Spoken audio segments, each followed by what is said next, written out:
Good morning student, I am Deepa Singh, your Hindi teacher. बच्चों, आज आपका हिंदी का चैप्टर 6 पार्ट 6 पढ़ेंगे हम लोग। पार्ट का नाम है बोल अनमोल। ये कहानी है। बच्चों, अगर हम किसी भी ज़रूरतमंद व्यक्ति है और हम उसकी मदद करते हैं तो हम उसकी मदद करें या न करें, ये सारी चीज़ें जो है क्या है, हम उसके मांगने के तौर तरीके पर निर्भर करता है।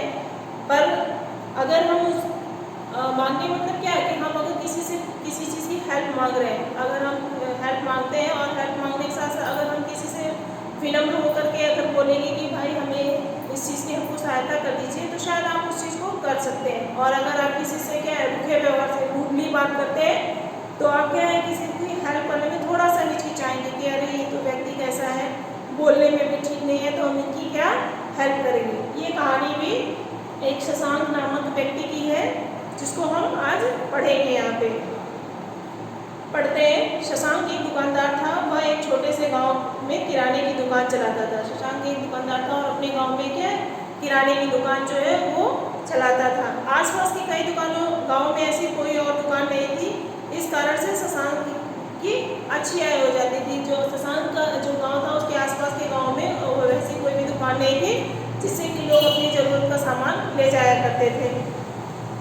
दुकान का सामान भी जल्दी ही खत्म हो जाता था। दुकान का सामान लेने शशांक को बार बार शहर जाना पड़ता। अब वो गांव में रहते थे तो दुकानदारी उसकी अच्छी चलती थी, सभी सामान ले जाते थे, तो उसका सामान जल्दी से समाप्त हो जाता था।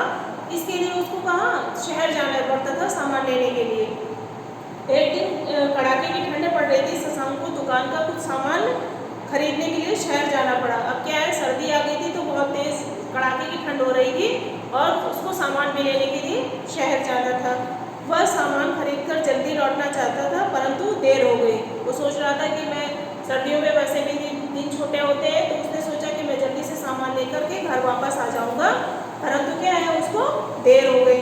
हाथों में बहुत ज़्यादा सामान होने से उसकी चाल भी धीमी हो गई। अब वो शहर से सामान लेकर आ रहा था और सामान का इतना ज़्यादा वजन था कि क्या है उसकी जो गति थी वो धीमी हो गई।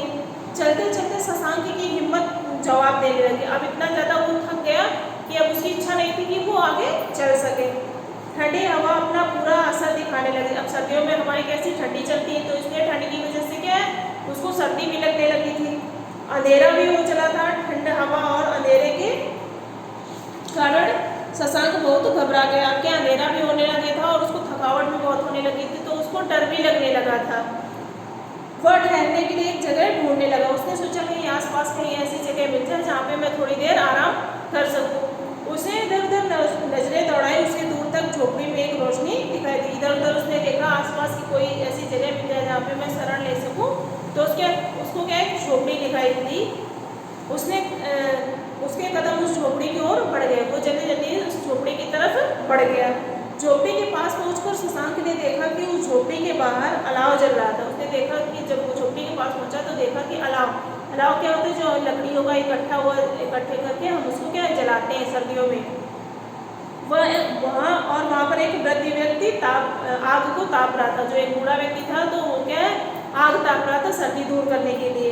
शशांक को लगा कि उसे भी अलाव के पास जाकर अपने शरीर को गर्माहट देनी चाहिए। उसने सोचा कि मैं भी जाकर अलाव के पास खड़ा हो जाऊं और थोड़ा सा शरीर में अपने गर्मी ले लूं। उसने यदि ऐसा नहीं किया तो ठंड से क्या उसके हाथ पांव अकड़ जाएंगे। उसको सर्दी इतनी लगी थी कि वो सोचा था अगर मैं अभी आग के पास नहीं गया तो मेरे हाथ पैर जो है वो अकड़ जाएंगे। शशांक ने उस वृद्धि पर अपना प्रभाव डालने के लिए कहा, मैं इस इलाके का इकलौता दुकानदार और मुझे आग तापने के लिए अलाव के पास बैठने दोगे। उसने कहा, क्या उसने चाहता कि मैं इस इलाके में जो भी ये आपका आसपास का क्षेत्र है यहाँ पे एक अकेला दुकानदार हूँ, क्या आप मुझे आग तापने देंगे। आग ताप रहे वृद्ध ने शशांक की बात सुनकर भी अनसुनी कर दी। उसने उनकी बात को सुना उस वृद्ध व्यक्ति ने, और क्या है उसकी बात को अनसुना मतलब कि क्या उसको कोई फर्क ही नहीं पड़ा कि उन्होंने क्या कहा। उसने शशांक को ना बैठने के लिए कहा और ना वहाँ से चले जाने। उसने ये भी नहीं कहा कि आप यहाँ से चले जाइए या फिर आप यहाँ पे बैठ जाइए। शशांक को लगा कि अब उसे इसी ठंड में घर जाना पड़ा। अब उसे महसूस हुआ कि ये अब तो कुछ बोलेंगे नहीं और मुझे अब इस सही सर्दी में घर जाना पड़ेगा। थोड़ा आगे जाने के बाद वह कुछ सोचकर वापस लौटा और विनीत स्वर में बोला।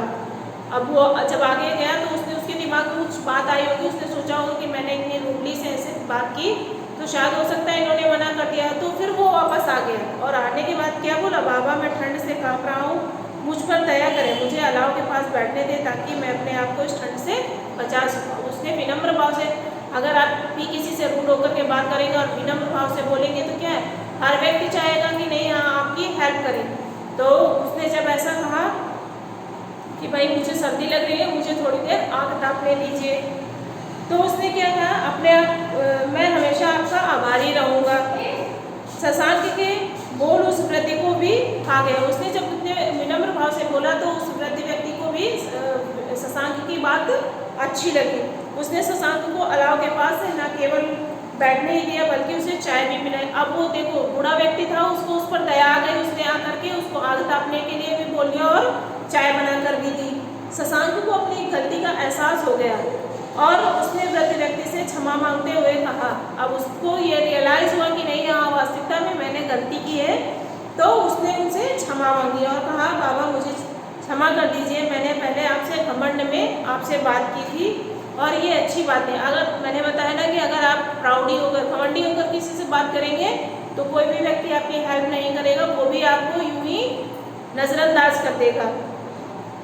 इसीलिए आपने मेरी सहायता करने से मना कर दिया। उसको एहसास हुआ कि अगर मैं अच्छे से बात करता हूँ तो शायद ये मुझे मना नहीं करते। उस वृद्ध व्यक्ति ने शशांक को नसीहत देते हुए कहा, मेरी एक बात हमेशा याद रखना, बोलने से पहले अपने शब्दों को तोलना, कि बेटा कोई भी बात कहना तो कहने से पहले अपने शब्दों को तोलना कि मैं सामने वाले व्यक्ति से क्या बात कर रहा हूँ और कैसे कहना चाहिए। वे सुनने वाले पर कैसा असर डालेंगे इस पर भी विचार करना ज़रूरी होता है कि हम अगर किसी से बात कर रहे हैं और वो बात करने पर हम क्या सोचें कि सामने वाला व्यक्ति आपकी बातों से ही तो लोग प्रभावित होते हैं, तभी वो आपकी हेल्प करते हैं और आपको अच्छा या बुरा इसकी भी आपको क्या है मिलती है कि क्या आप अच्छे व्यक्ति हैं या बुरे व्यक्ति हैं, आपका स्वभाव कैसा है, इससे आपके जो है नेचर के बारे में पता चलता है। तो ये बातें हमेशा हमको ध्यान रखनी चाहिए। इस कहानी से बच्चों हमको ये नसीहत मिलती है कि हमें हमेशा किसी से बात करते समय अपने शब्दों को बोल तोल के जो नाप तोल के बोलना चाहिए, किसी के साथ कैसा व्यवहार करना चाहिए, ये हमेशा ध्यान रखना चाहिए। आपको इस चैप्टर को घर में रीडिंग करनी है। Okay, thank you.